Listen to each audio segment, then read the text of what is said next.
मध्य प्रदेश की राजनीति में इस समय भारतीय जनता पार्टी में जो उठापटक चल रही है उसका मुख्य मुद्दा है प्रदेश अध्यक्ष का चुनाव। जी हाँ, प्रदेश अध्यक्ष की कमान कौन संभालेगा, इसको लेकर कई तरह की बातें चल रही है। अब सवाल इस बात का है कि नया अध्यक्ष कौन बनेगा। क्या नरोत्तम मिश्रा इस मामले में इंटरेस्टेड हैं? और पिछले दिनों उनकी सक्रियता को देखकर ऐसा लग रहा है कि वो ये कमान अपने हाथ में लेना चाहते हैं। पिछले दिनों केंद्रीय मंत्री ज्योतिरादित्य सिंधिया उनके निवास पर गए थे और इस मुलाकात को भी राजनीतिक गलियारे में बड़ी गंभीरता से लिया गया था कि आखिर ज्योतिरादित्य सिंधिया के साथ मिलकर नरोत्तम मिश्रा क्या गुल खिलाना चाहते हैं।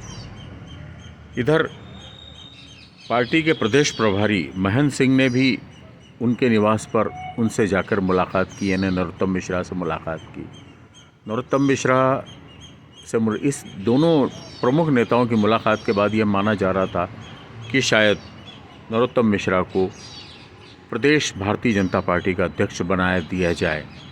वैसे भी वो कद्दावर नेता रहे हैं, लेकिन चुनाव हारने के बाद से वो नेपथ्य में चले गए थे और उनके बारे में कई तरह की अफवाहें भी उड़ रही थी।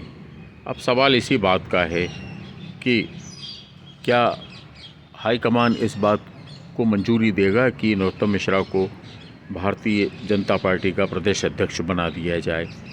इधर हेमंत खंडेलवाल का नाम भी उभर कर आया है, लेकिन ऐसा होता है कि भारतीय जनता पार्टी की जो पॉलिसी है उसमें अचानक से कोई एक नया नाम उभर कर आता है जो सबको आश्चर्यचकित कर देता है। भारतीय जनता पार्टी में वैसे भी पेशेवर राजनीति का करीब करीब अंत हो चुका है। सभी बड़े पदों पर ऐसे नाम सामने आते हैं जिनके बारे में कोई सोच भी नहीं सकता। ऐसी स्थिति में यह मानकर चला जा रहा है कि नरोत्तम मिश्रा के नाम की अफवाह भी हो सकती है या उनका प्रचार अभियान भी हो सकता है, जिसमें उनके इर्द गिर्द जो लोग हैं वो मीडिया को लगातार इस बात की ब्रीफिंग दे रहे हैं कि नरोत्तम मिश्रा सबसे सशक्त उम्मीदवार है मध्य प्रदेश में भारतीय जनता पार्टी के अध्यक्ष के रूप में। लेकिन सवाल इस बात का है कि क्या हाईकमान के गले यह बात उतरेगी। एक तो वे पहले ही चुनाव हार चुके हैं, दूसरी बात यह है कि गृह मंत्री के रूप में भी उन पर कई तरह के आरोप हवा में तैरते रहे हैं।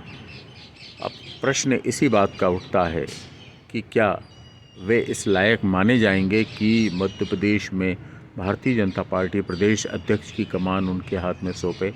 यह एक बड़ा ही गंभीर मुद्दा है और हो सकता है कि कुछ और भी नए नाम उभर कर इस बीच आ जाएं।